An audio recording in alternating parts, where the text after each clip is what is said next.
Morning Majlis, talking the stories that are shaping headlines. This is Pulse 95. Hey everybody, welcome back to the Morning Majlis. And we've got some, how could we describe this? Anxiety, concern on the part of the United States and European officials. And what they are increasingly concerned and anxious about is Russia's deployment of additional troops near Ukraine's border. And this is happening more than any time since Russia had annexed Crimea back in 2014. Since then, Russian troops have been engaging in eastern Ukraine, and the United States and NATO issuing strong messages, starting with Secretary of State Antony Blinken from the United States, saying, quote, "The U.S. stands firmly behind the sovereignty and territorial integrity of Ukraine," while NATO's Secretary General Jens Stoltenberg said that, quote, "Russia must end this military buildup in and around Ukraine, stop its provocations, and de-escalate immediately." What's going to happen today is Blinken is going to meet at NATO headquarters in Brussels to discuss with NATO foreign and defense ministries how to further support Ukraine. And participants in the meeting say that this meeting is going to be extremely timely given what is happening along the Ukrainian border with Russia. They call it the border of the democratic world. Yeah, Blinken actually told reporters that the U.S. stands firmly behind the sovereignty and the territorial integrity of Ukraine. He said he would discuss Kyiv's ambitions to one day join the NATO. Now, he met with Ukrainian foreign minister in an intensification of diplomacy, let's say, after the group of 7 foreign ministers condemned the increase in Russian troop numbers, which the West says has gone unexplained. But echoing NATO Secretary General who met Kuleba earlier, Blinken said that Moscow was massing forces in its biggest buildup since 2014 when conflict flared between Ukraine and Russia at the time and Moscow annexed Crimea from Ukraine. Now, Blinken warned of Russia's very provocative actions, and he said Stoltenberg said that Russian soldiers were combat ready. He said in recent weeks, Russia has moved thousands of combat ready troops to Ukraine's borders. That's the largest massing of Russian troops since the illegal annexation of Crimea in 2014. He said Russia must end this military buildup in and around Ukraine, stop its provocations, and de-escalate immediately. And that is coming from the words of the NATO Secretary General Jens Stoltenberg.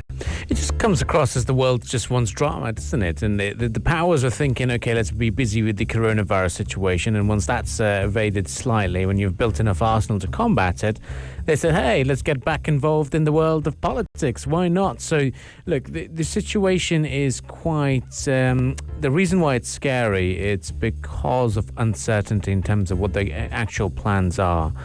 We've seen the United States boost its presence in Germany again. It's not by a lot, but they're saying they're going to be deploying 500 additional troops.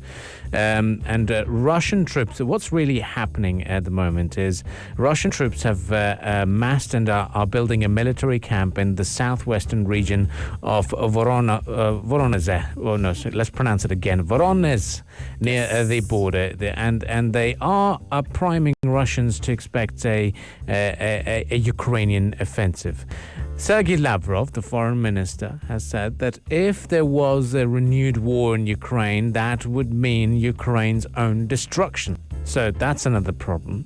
Dmitry Kozak, the deputy head of Russia's presidential administration, the key negotiator in Ukraine, reiterated a message from 2014 that if necessary, Moscow would intervene to protect Donbass residents.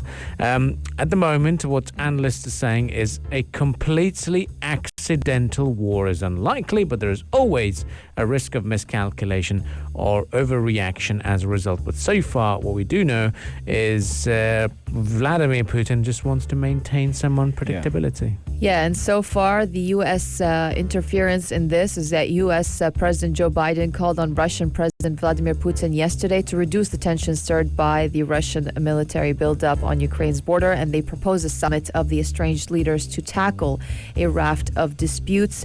Now, we know the White House and the Kremlin reported only the second conversation between the two since Biden took office back in January, after Western officials urged Moscow to end the buildup, and Russia, in words recalling the Cold War, said its adversary should keep U.S. warships well away from the Crimea region. Well, we've had a pretty hard back and forth of harsh words between the two sides. I mean, looking at Russian Deputy Foreign Minister Sergei Ryabkov telling journalists that what is happening now is a provocation. He said it's provocative in the literal sense of the world. He said that NATO is, quote, testing our strength, playing on our nerves. They won't succeed. And he also said that the United States would also be better off staying away from Ukraine. He said, quote, it will be for their own good, and dubbed Washington as Russia's, quote, adversary. So this is a marked departure from Russia's usual manner of referring to the United States as, quote, partners. He also accused the United States of, quote, doing everything to undermine Russia's position in the international arena. And he said that questions are being asked about what Russia's doing in the border with Ukraine. He said the answer is simple. We live there. It is our country. But what the United States is doing with its ships and soldiers, he said the question remains unanswered. It's a lot of politics game as well, isn't it? Minsk agreements were something that they were looking at initially, saying that the republics would be the Russian-backed group to be given special administrative rights. They've not been implemented by Zelensky, the current in charge in Ukraine. And also, he has had a little bit of an inclination of signing up for NATO. They're doing some more procedures to make sure that their reform linked to NATO membership aspirations are complete. And that, in political terms, will be an absolute red line for Russia. They will not tolerate the fact that Ukraine has joined NATO, and to maintain the significance and influence. Such actions on the border could be a way of showcasing a military might and say, look, don't you dare. And so we'll keep you posted, certainly. It seems like a little bit of a tricky situation in those territories, and we hope that things do not escalate, and we hope that the summit that Biden had called for goes ahead and things are eased. From one little bit of a catastrophe or potential chaos to another, it's India, because now they're seeking vaccine imports. Bear in mind, this is the country that was making most of the vaccines for the COVAX strategy. What's going on? All of this will be discussed right here on the Morning Majlis. Pulse 95. The Morning Majlis, talking the stories that are shaping headlines. This is Pulse 95. Well, Indian Prime Minister Narendra Modi's government touted India as the pharmacy of the world. That was not so long ago, as it exported more than 60 million locally made doses of the AstraZeneca coronavirus jab globally. But with the ailing COVID-19 patients overwhelming hospitals in cities like Mumbai, New Delhi, and other big cities as well in India, the government is basically scrambling to secure more vaccines for domestic use. And we saw that Indian drug regulators on Monday, they granted emergency approval to Russia's Sputnik 5 vaccine because of the daily confirmed COVID-19 infections hitting a record high of 185,000 cases. Now, the agreement paved the way both for local production and also potential imports of the vaccine. Now, New Delhi also said that it would grant emergency authorization to any foreign COVID-19 vaccines approved for use in the U.S., UK, Europe, or even Japan, waiving the previous requirement for time-consuming local, what they're calling it, local bridging trials. Yeah, Rania, it's really bad right now in India. The new COVID-19 infections have reached a record of 184,372 over the last 24 hours, according to Health Ministry data released today, as most of the South Asian nation battles a second surge in cases. We've also seen the richest state in India, Maharashtra, going under lockdown for 15 days to slow rising COVID infections. Maharashtra is home to India's financial capital, Mumbai, and is the country's most industrial state.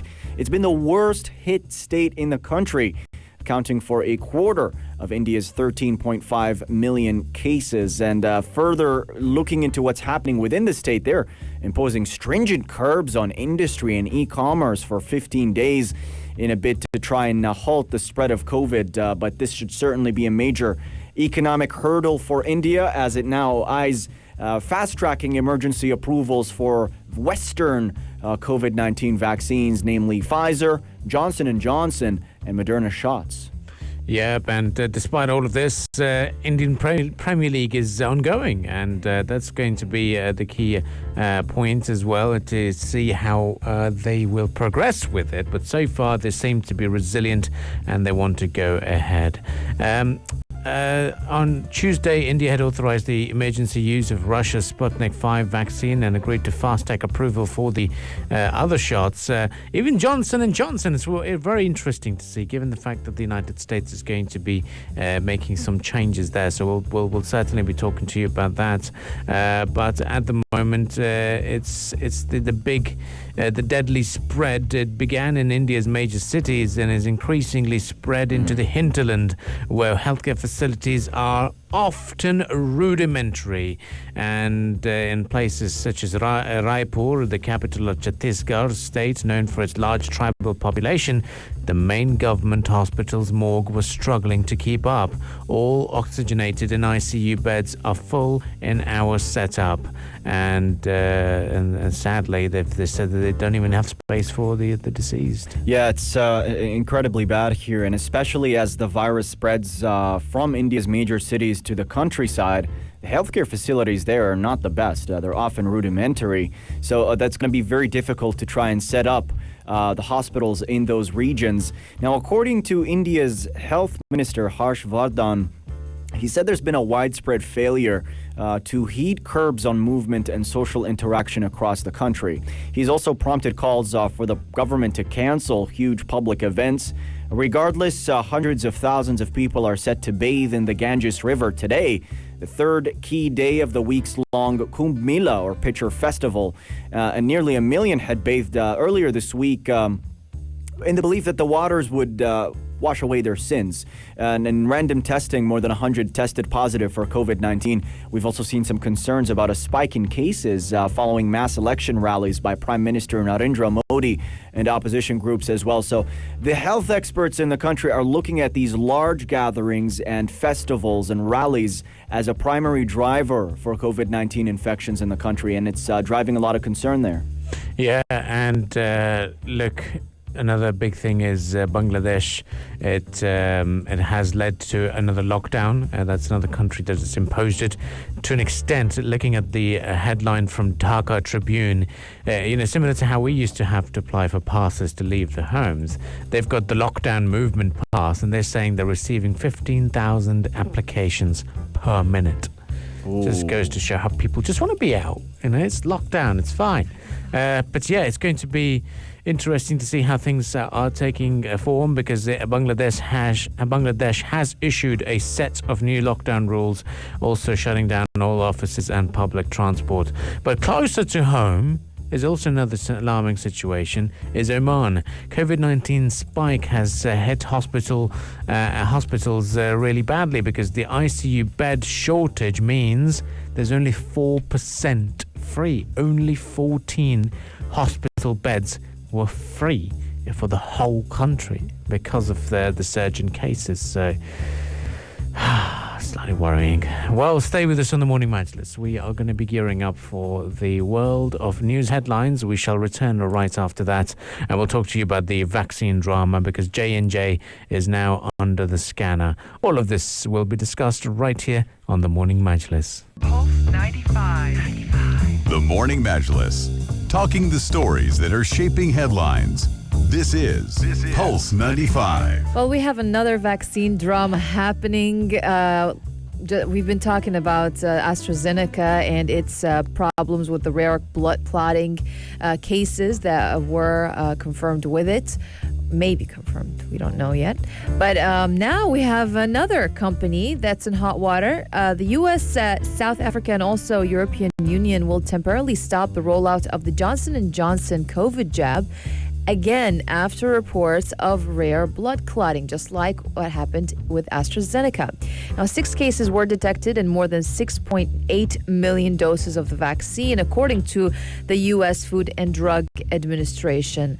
Now, Johnson & Johnson has paused its EU rollout, which started this week, and it follows similar cases after doses of the AstraZeneca vaccine, which prompted curbs to its use as well, as I just mentioned. But the FDA said it was recommending the temporary pause out of an abundance of caution. It confirmed that 1 patient died from blood clotting complications and another is in a critical condition. And all 6 cases were in women aged between 18 and 48, with symptoms appearing 6 to 13 days after vaccination. So following the advice, all federal sites in the U.S. have stopped using the vaccine until further investigations into the safety or its safety are completed. Also, we saw that state and private contractors, they're expected to follow suit as well. I'm looking at the drama at the moment because this is interesting. So it seems like, I mean, from being a devil's advocate here and looking at it from a very neutral perspective, we had the Power Rangers of the vaccines arrive to take on the COVID-19.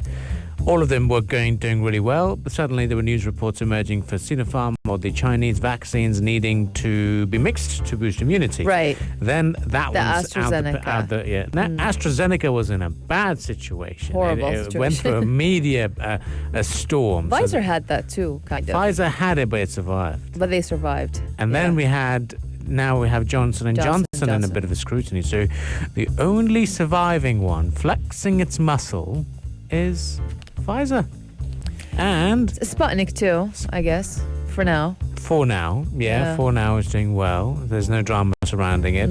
But then there's another study that emerged that COVID variant from South Africa was able to break through the Pfizer vaccine. So that's another little bit of drama, but that still did not bother Pfizer at all. So who to believe and what's there to say? I think this is where the public gets Who's confused. behind this? Who's behind this? There's conspiracy theories are going to be conspiracy. rising. Oh, come Yeah. on. Well, trials have been also conducted within a short period of time, and health experts are still trying to weigh in how to dose the vaccines properly, how to take them, at what intervals, whether or not you could mix different vaccines as well. So they're still trying to figure out the best and optimal way to go about this, but certainly a major setback for the international vaccine rollout. Johnson & Johnson is widely seen as more of a practical vaccine because unlike a lot of the other jabs, it's given as one shot, and you can store it at normal refrigerator temperatures, so that makes it easy to distribute in hotter climates and remote areas as well. And many countries around the world have pre-ordered millions of doses, but it has only been approved in a few nations so far. But it's not just the United States now. We're looking at South Africa and the European Union also temporarily stopping the rollout of the Johnson & Johnson COVID jab. We're also now seeing the White House and U.S. officials trying to scramble and reassure the public after this suspension of the Johnson & Johnson. They are saying that the revelation will not pose a problem in getting Americans their shot, which could still erode the confidence in the vaccine safety. It's worth noting it's hard-won in the United States, especially where there's a lot of vaccine skepticism. So definitely a big hurdle for them in there. Yeah, it definitely is. And we, even White House has said the appointments to receive the J&J shots were being rescheduled across the country to the other two authorized vaccines, which remain Pfizer and Moderna shots. And there was a goal of President Joe Biden of administering 200 million shots during the first 100 days in office. So that's going to be taking a little bit of a hit, that ambition. But we'll certainly keep a close eye on these developments, and we'll keep you informed for sure. Well, stay with us on the Morning Majlis. We are going to be talking about another company looking to make big money with their IPO. It is Grab, and they hail and originate from Southeast Asia. So let's stay tuned to the Morning Majlis to find out what happens next. Pulse 95. The Morning Morning Majlis. Talking the stories that are shaping headlines. This is Pulse 95.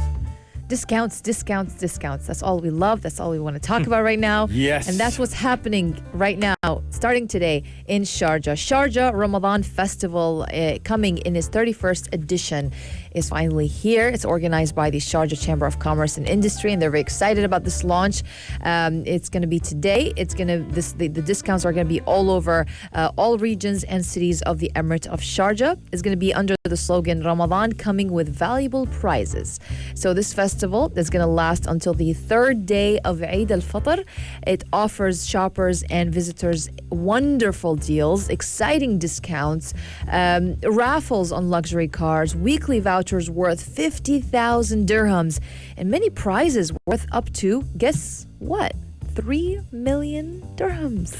That's exciting times. Very exciting. I'm looking forward to this. Now, it has kicked off, what we do understand, and you can catch most of them in different shopping centres to bag some of those important discounts. And we've seen how they had the shopping spring promotions for quite some time. They were giving away cars as well, but this time round, guess what? It's a BMW X6 is back. It's back in the option to win. I did make a very big purchase last time round with hopes of winning that, but sadly missed out, couldn't get it. But this time I'm anxiously waiting to get this one. A mega draw on the BMW X6, in addition to a draw on half a kilo of 21 karat gold at City Centre Sharjah. Oh my God.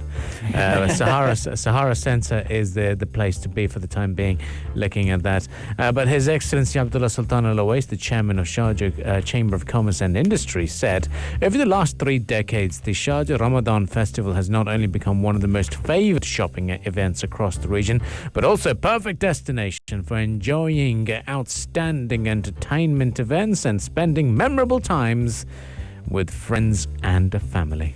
That's right. And Al-Awais spoke on the importance of festivals, says it's beyond a shopping and entertainment festival. This is a place for knowledge, for culture, for tourism, and stressed that the Emirate of Sharjah has been and always will be the capital of Islamic culture that booms with tolerance.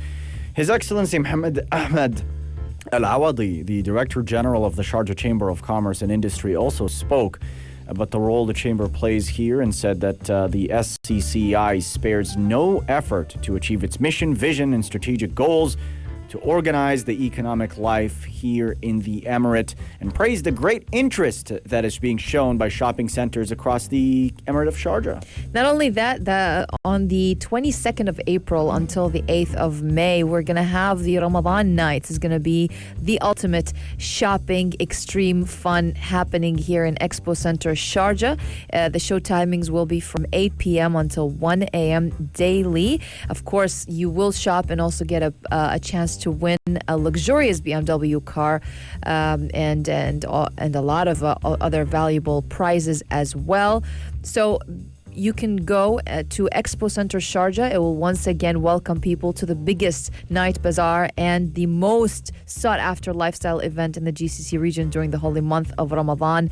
So for residents and visitors, the Ramadan Nights 2021, it will be the ultimate shopping, entertainment, and also culinary destination for 17 days during the holy month. So you'll get free parking. The entry is going to be only for 5 dirhams and free entry for children under the age of 12. So it's going to be taking place from the 22nd of April until the 8th of May in Expo Center Sharjah. Speaking of shopping. Oh, yes. It's all about that, for sure. Making the most of those discounts and getting those last-minute Eid presents. Let's not forget that, because at the moment we're just digesting the fact that the holy month of Ramadan has started. But when Eid al-Fitr arrives, we'll be scrambling for gift ideas. So let's do it now. Let's do it early. Now. Yeah, exactly. Yeah. Get those ideas sorted out. Make use of the discounts. And the BMW X6. If you win it, please give it to me. I'll need to borrow it for a day. I need that. Don't do that. He has 2 cars. I don't. He doesn't need it. He's just greedy. I just want the X6. Maybe a BMX will be fine as well, by the way. No, it's fine. But yeah, stay with us on Pulse 95. We'll be back again tomorrow Oh, morning. goodness. We certainly will be back. I'd like to thank you all for joining us via the text lines. I've got a couple answers to our riddle for the day. What goes straight, what goes down, always, but still never moves. What am I? And one individual, number ending with 3790, says it's temperature. Ah, like That's me. your answer too. Well, we'll be revealing the answers to that riddle on another day, but glad you're tuning in with the questions. And make sure you tune in tomorrow starting 8 o'clock as well. We'll have more riddles and games to play on the Ramadan edition of the Morning Majlis. But until then, you could catch our podcasts on various platforms. Absolutely. You can catch the audio conversations on Spotify, Apple Podcasts, and SoundCloud. And you can catch the video conversation. We will be uploading it on YouTube. Type in Pulse 95 Radio. Look for the Morning Majlis playlist. Subscribe, share, and like. Yes, we shall catch you again tomorrow morning, bright and early at 8 a.m. If you liked this episode of The Morning Majlis, drop a like and subscribe. 95. Be sure to follow us on Instagram for all our daily updates and top stories. Pulse